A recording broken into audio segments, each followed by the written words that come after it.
Good evening guys. तो traffic में फंसे हुए हैं बड़े तगड़े महिपालपुर में। तो एकदम याद आया कि लद्दाख की मैंने 13 वीडियोस डाली थी अलग अलग जगह की। तो मुझे लगा कि उसका कंक्लूजन बनाना रह गया था और काफ़ी दिन हो गए। 20 मई को गए थे और आज 22 जुलाई हो गई है, तो वो बन ही नहीं पा रही। तो अब ये मुझे लगता है ट्रैफिक थोड़ा सा मुझे टाइम दे रहा है, अदरवाइज टाइम ही नहीं मिल रहा था।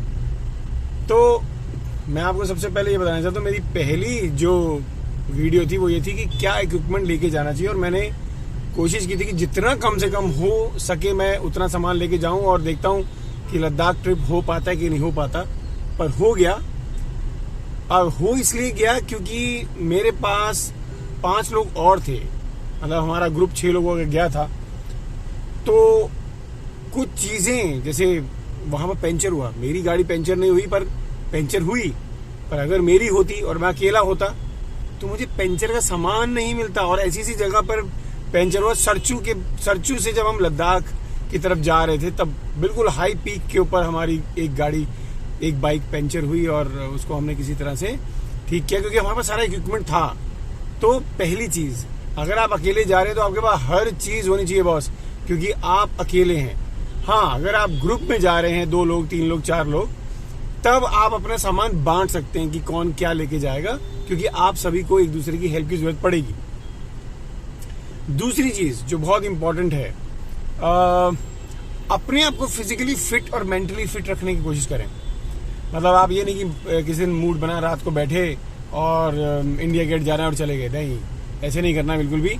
आपको अपना फिजिकली अपने आप को फिट करना है, मेंटली फिट करना है, अपने रिगड बनाना है, मतलब स्ट्रॉन्ग बनाना है। तभी आप प्लान बनाएं, ठीक है, कि मुझे जाना है।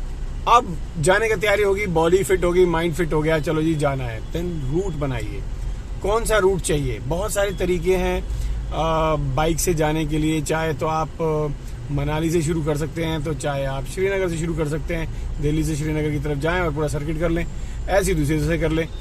और कुछ लोग अपना एक स्पेशल बनाते हैं रूट, तो वो भी कर सकते हैं। पर उसके लिए आपको रूट की जानकारी होनी चाहिए, कैसी ट्रेल मिलने वाली है आपको उसकी जानकारी होनी चाहिए। थोड़ा आप उसको कैसे जानकारी करोगे, तो दूसरों की यूट्यूब देखिए और जानिए, थोड़ा नक्शा को रीड कीजिए।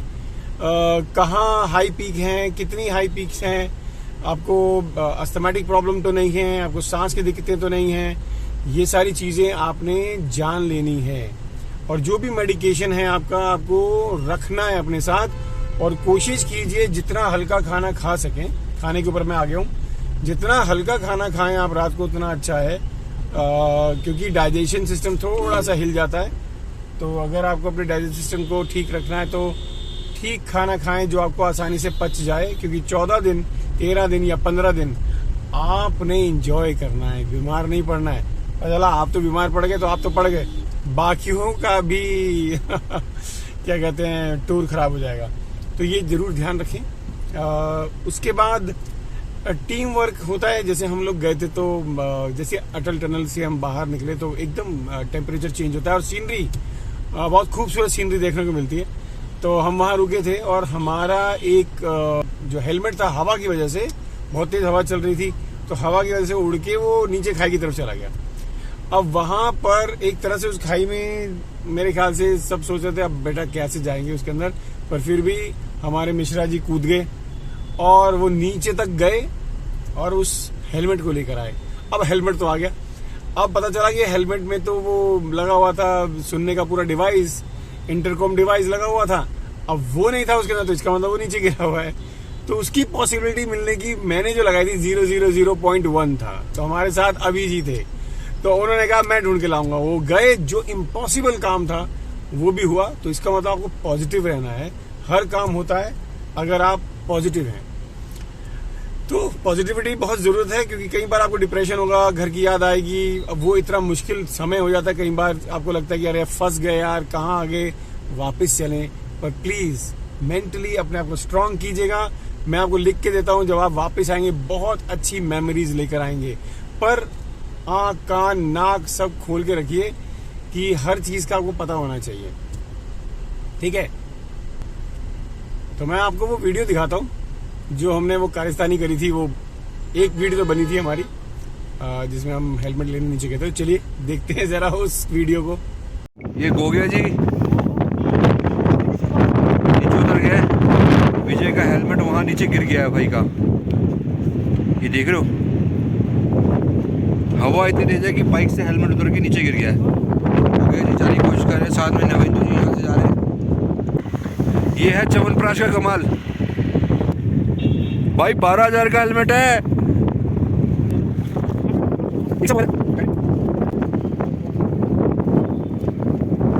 Awesome man, awesome!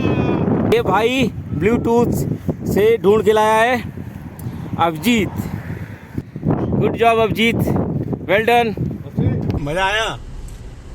तो खैर इसके बाद लगेज आपने ले लिया, जो भी आपको चाहिए था, जितना भी आपको चाहिए था, ज्यादा कम जो भी, ठीक है ना। आपने डिसाइड किया आपने क्या लेके जाना है। मौसम वहाँ पर बदलता रहता है। आप सोचो कि हम गर्मियों में गए थे तो हमें ये बोला गया था कि भैया सनस्क्रीन लेके जाना और टोपियाँ लेके जाना, और बहुत गर्मी होगी, डिहाइड्रेशन होने के चांसेस होते हैं, जो दोनों केसेस में होते हैं, चाहे ठंड पड़े चाहे गर्मी पड़े। आपको पानी तो पीते रहना है क्योंकि आपको ऑक्सीजन की बहुत जरूरत है। और अगर आप पानी ठीक से पीते हैं तो ऑक्सीजन आपकी पूरी रहेगी आपके अंदर। अब दवाइयाँ भी लेके गए थे हम लोग, तो मैं दवाइयों का नाम नहीं ले रहा क्योंकि मुझे तो कोई फायदा नहीं हुआ। तो मेरे को सरचू में थोड़ा सा इशू हुआ था हेडेक वगैरह का। सुबह मुझे थोड़ी सी वॉमिटिंग भी आई थी। तो वो सरचू वाला में जो एरिया मतलब याद है कि भैया ये वाला जो टाइम था मेरे लिए बहुत टफ था क्योंकि रात भर नींद नहीं आई क्योंकि हेडेक होता रहा। तो आपको दवाइयाँ इतना हेल्प नहीं करेंगी जितना आपका पानी हेल्प करेगा। तो पानी, डिहाइड्रेशन से बचे रहें, पानी पीते रहें, चाहे सर्दी हो चाहे गर्मी हो। हमसे गलती यही हुई क्योंकि मौसम चेंज हो गया। हमारे हिसाब से गर्मी थी, नीचे से चले तो गर्मी थी, पर ऊपर गए तो हमें स्नोफॉल भी मिली। जस्पा पे हमें स्नोफॉल ही मिल गई थी। अगले दिन सुबह उठे तो स्नोफॉल हो रही थी। बहुत खूबसूरत नज़ारा देखने को मिला, बारिश देखने को मिली। तो कई जगह हमने पानी को जरा तवज्जो नहीं दी क्योंकि पानी की जरूरत नहीं पड़ी। पर आपको पानी पीना है, आपकी बॉडी को पानी की जरूरत है। एक जो बात है बहुत इंपॉर्टेंट है, दिल्ली से हूँ, वैसे दिल्ली के लोग और हरियाणा के लोग थोड़े बदनाम में वहाँ पर कि बहुत गंद मचाते हैं या डिसिप्लिन में नहीं रहते हैं। ऐसा नहीं है। बहुत सारे मैंने राइडर्स देखे, ज़्यादातर दिल्ली के होते हैं या हरियाणा के होते हैं या DLF के होते हैं या इस सब आसपास के होते हैं, यूपी के होते हैं। अपनी तरफ से इतना तो बुरा हाल नहीं है जितना लोग बोलते हैं कि दिल्ली के लोग ऐसे से। पर वहाँ मैंने एक चीज़ देखी कि लोग गंद बहुत मचाते हैं। आप यहाँ से जा रहे हो दिल्ली में, जैसे भी आपकी आदत है कि हमारे पास यहाँ डस्टबिन भी हैं और हमारे पास सब कुछ है यहाँ पर पहाड़ों पे नहीं है ये सब चीज़ें। जितना हो सके, या मेरे ख्याल से तो होना ही नहीं चाहिए। आपको एक कतरा भी वहाँ पर छोड़ के नहीं आना है। अगर आप कोई भी प्लास्टिक यूज कर रहे हैं, कोई वेस्ट मटेरियल आपके पास बच रहा है, आप सब कुछ वापस लेके आइए अपने घर, चाहे कहीं के भी हों। अगर ऐसा करते हैं ना तो आपका नेचर जो है ना, जिस चीज़ को आप इंजॉय करने जा रहे हैं, आज से तुम्हारी अगली पीढ़ी और उसकी अगली पीढ़ी भी उसको इंजॉय करेगी, राइट। तो आप चाहते हैं कि वो इंजॉय करें तो आप प्लीज ये जरूर कीजिए, जो लेके गए हैं वापस लेके आइए। पानी की बोतल्स तो ऐसे वहां फैली होती हैं क्योंकि पानी आपको बार बार रिफिल करने के लिए मिलता नहीं। आजकल बॉटल चल पड़ी है वहां पर भी। तो मुझे ऐसी जो जगहें हैं वहां के लोगों से भी कहना है कि भाई साहब, आप ऐसी चीजें रखो ही मत वहां पर जिससे गंद मचे। 20 साल में कचरे का ढेर बन जाएगा क्योंकि वहां से कचरा नीचे लाना बड़ा डिफिकल्ट काम है। फिर उसमें भी करोड़ों के, जैसे गंगा साफ हो रही है ना, जमुना साफ हो रही है, जिस तरह से करोड़ों रुपया लग रहा है, ऐसी करोड़ों रुपया लगेगा और वो पता नहीं कहाँ जाएगा क्योंकि आपको दिखेगा ही नहीं कि कोई डिफरेंस हुआ है कि नहीं हुआ। जैसे हमारे यहाँ पर गंगा जी और जमुना जी का हाल हो रहा है, गंद फैला हुआ है बहुत ज्यादा, इतना हम पोल्यूशन फैला रहे हैं उसके अंदर। तो ये बहुत इंपॉर्टेंट है। एक गलती और करते हैं, देर से उठने की। अब आप ट्रिप पे गए हो, नज़ारे देखने गए हो ना भाई साहब, आप लेट चलोगे तो जहां आपने पहुंचना होगा हो सकता है आप वहां पहुंच ही ना पाओ, राइट। और रात को पहुंचोगे तो रात को जो ट्रैवलिंग होती है, दिल्ली से आप गए तो चलो ठीक है, दिल्ली से आप रात को निकल लो, आपको कुछ देखना नहीं है यहाँ पर जब पहाड़ों पे आप पहुंच गए, पहली चीज जो आपका इंटरेस्ट है, मैं उसकी बात कर रहा हूँ, मैं डेंजर की बात बाद में करूंगा। पहली चीज आप ये करते हो कि वहां पर नज़ारे देखने जाते हो। तो अगर लेट चलोगे तो मतलब लेट उठोगे तो सुबह का नज़ारा नहीं देख पाओगे। लेट पहुंचोगे तो शाम हो जाएगी, अंधेरा हो जाएगा, तो फिर जहाँ डेस्टिनेशन के बीच में जो भी एरिया आएगा आप नहीं एंजॉय कर पाओगे, कोई देख ही नहीं पाओगे, जैसे हमारे साथ हुआ। खैर हमारी वो गलती ऐसे थी कि हमने दिल्ली से मनाली तक एक ही दिन में स्ट्रेच पूरा किया, तो काफी सारा पार्ट था जो अंधेरे में गया, तो हमने वो नहीं देखा। हमने पानी की आवाज सुनी पर पानी हमें सुना दिखाई ही नहीं दिया, क्योंकि वो नेचर हम देख ही नहीं पाए क्योंकि अंधेरा था। तो ऐसी गलतियां नहीं करना, आपने सुबह ही निकलना, सुबह उठना है बेसिकली। सुबह उठिए, जाइए और निकलिए टाइम से, डेस्टिनेशन पे 4 बजे तक पहुंच जाइए, तो फिर आप लोकल एरिया घूम सकते हो पैदल। तो बाइक से तो आप जा रहे हो, पर आप पैदल घूमिए, आप उधर उधर देखिए। तो आप इस तरह से अपने दिनचर्या बनाइए कि 4 बजे तक आप डेस्टिनेशन में पहुंच जाओ। अब डेंजरस पार्ट क्या है? अब डेंजरस पार्ट में आपको एक बताता हूँ, हमारे साथ इंसिडेंट हुआ। जैसे हम लोग कारगिल में हमें रुकने का था एक दिन विचार कि हम कारगिल में रुकेंगे, पर अब सब लोगों ने बोला कि नहीं, हम कारगिल से थोड़ा आगे जाते हैं। तो द्रास तक हम पहुंचे और फिर द्रास से भी हम आगे जाने की सोच रहे थे, पर हम नहीं गए, द्रास पे रुक गए क्योंकि रात के 10:30 बज गए थे, हम द्रास पे रुके।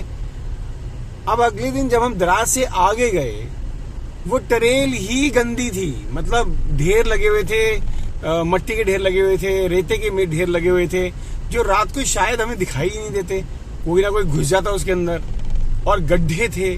तो ये चीजें रात को आप कितनी भी अच्छी हेडलाइट लगा रखी हो, रात को सफर ना करें, क्योंकि पहली चीज आप जिस पर्पस के लिए गए हैं वो सॉल्व नहीं होगा। दूसरा जो इंपॉर्टेंट चीज है, आप अपनी जोखिम ले रहे हो अपनी जान का, तो जान का जोखिम ना लीजिए, टाइम से निकलिए और टाइम से पहुंचिए, बहुत बहुत बहुत इंपॉर्टेंट है। और एक चीज और है, वैसे तो आप सब करते हैं, एज ए राइडर्स के ना अंदर पता नहीं कैसे खून के अंदर है कि अगर वो किसी को देखते हैं प्रॉब्लम में, तो उस प्रॉब्लम के लिए वो रुक जाते हैं, अगर वो कुछ कर सकते हैं तो वो रुकते हैं, हेल्प करते हैं। जैसे हमारे साथ हुआ, हमारे साथ एक कपल जुड़ गया था बीच में, क्योंकि वो अकेले थे, तो उन्होंने देखा कि चलो इस ग्रुप के साथ हम अटैच हो जाते हैं, तो वो हमारे साथ लद्दाख तक गए और लद्दाख से वो फिर वापस चले गए थे उल्टे पैर, क्योंकि उन्होंने मनाली से बाइक ले रखी थी किराए पे, तो उनको तो वापस वहां से जाना था, पर बीच में उनकी बाइक खराब हुई। थैंक गॉड हम लोग थे उनके साथ, क्योंकि वो कपल थे और उनके पास आई थिंक कोई इक्विपमेंट भी नहीं था।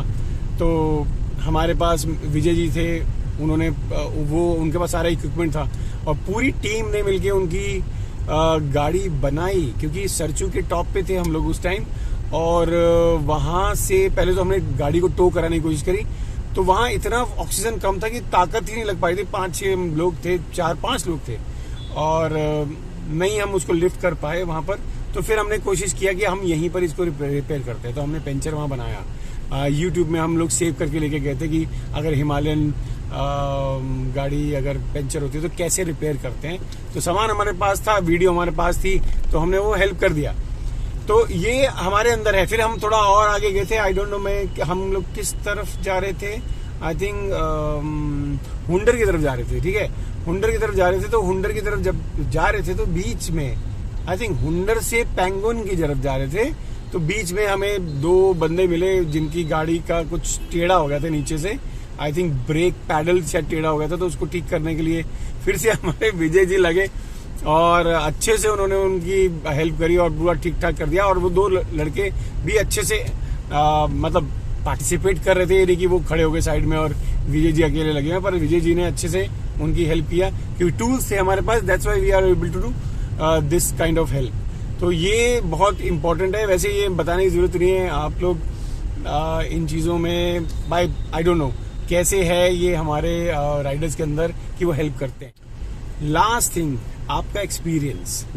जब भी आप कहीं जाएं, अपना एक्सपीरियंस बिल्कुल सही बताएं, ये ना सोचें कि सामने वाला क्या सोचेगा, ठीक है ना। कभी मेरे को कुछ गलती हो, जैसे मैंने आपको बताया मेरे को सरचू में बहुत ज्यादा प्रॉब्लम थी, तो ये बताना है कि ये प्रॉब्लम है वहां पर। आप किसी को बता रहे बिंदास जाओ, कोई फर्क नहीं पड़ता, आप बताओ, बंदा मेंटली प्रिपेयर होगा ना तो इन सब चीजों को फेस कर लेगा। तो आपको जिस तरह का एक्सपीरियंस हुआ है, आप वो एक्सपीरियंस उनको बताओ, तभी वो बंदा अपनी राइड को ठीक से प्लान कर पाएगा, ठीक है ना। ये बहुत ईमानदारी वाली बात है। और बस यही सब चीजें थी, मैंने कहा आप लोगों के साथ शेयर कर लूं, और मौका भी मिल गया। इतना ट्रैफिक है यहाँ पर, सोचो ये ट्रैफिक में ये वीडियो बन गई है बॉस। तो लद्दाख जाएं तो पूरे जोश से जाएं, पर होश साथ में रहे, तो होश को कभी ना खोएं, ये जरूर ध्यान रखना बॉस। बिना होश के ना जोश गड़बड़ कर देता है कभी कभी, ठीक है ना।